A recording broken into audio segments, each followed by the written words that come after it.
What if I told you that your pursuit of the perfect is not only making you miserable, it's making you miserable to be around?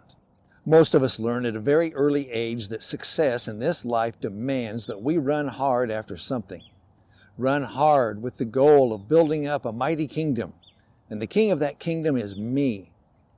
We chase the perfect, whatever the perfect is, the perfect life, the perfect job, the perfect home, the perfect child, the perfect look, the perfect place to live, a perfect church, the perfect social group, the perfect education, and the list goes on and on.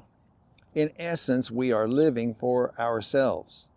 Our worth, value, and significance is bound up in attaining the perfect.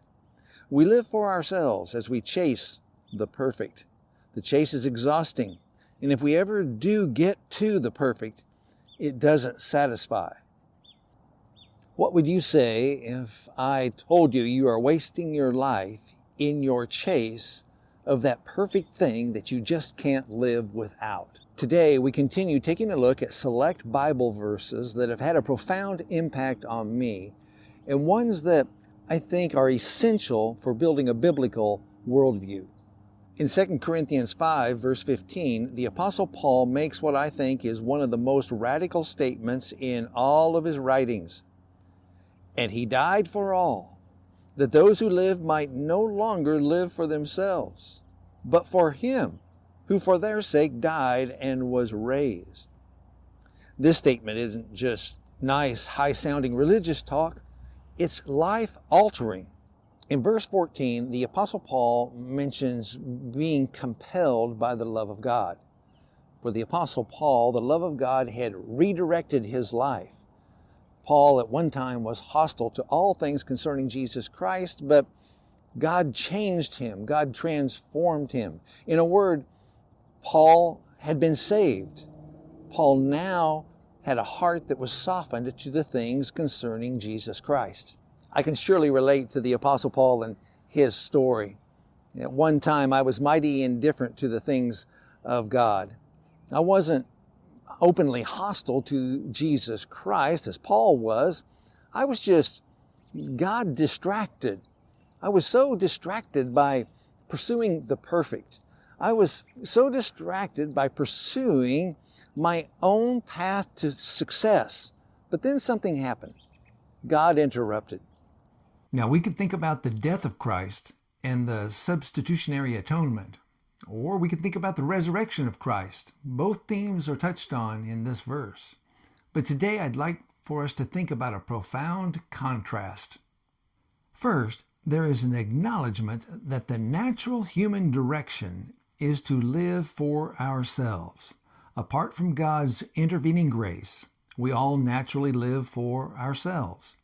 We pursue what we think is the perfect, and we do it with gusto and passion and never-ending desire. Second, as disciples of Jesus Christ, we are called to live differently. We're called to a new priority. We no longer live for ourselves, but for Christ. A radical change takes place. The disciple of Jesus Christ is called to no longer live for themselves. They're to have a new orientation, a new passion, and that all-consuming passion is to be Jesus Christ. I remember first connecting with this verse as a new Christian. I just couldn't get that phrase out of my mind. No longer live for themselves, but for Him. No longer live for themselves, but for Him. No longer live for themselves, but for Him. That phrase hit me so hard since I had pretty much been living for myself my entire life. It wasn't that as a new Christian I needed to be more charitable in my attitudes and actions. For me, this was a radical call to a new priority. My old priority was me, but the new priority was Jesus Christ. This phrase, no longer live for themselves, but for Him, does hit hard, doesn't it? Most of us know what it means to live for ourselves.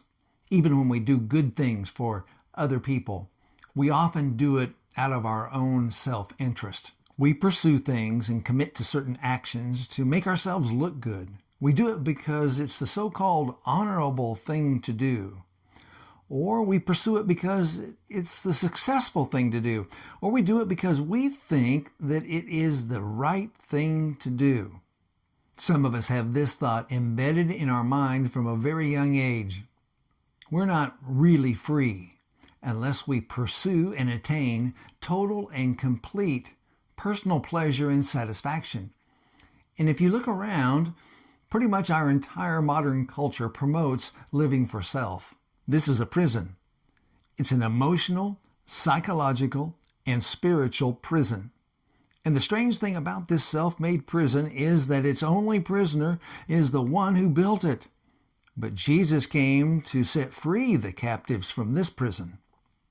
So what does living for Christ look like? Well, it'll look a little different for each of us since we each have a different personality, different giftings, and different abilities, but there are some common elements as well.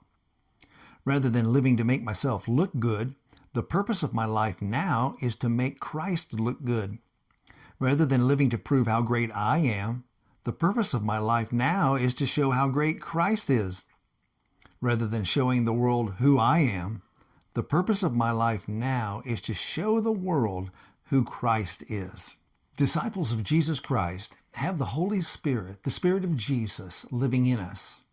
And Jesus makes himself known to the world by revealing himself in the lives of his disciples.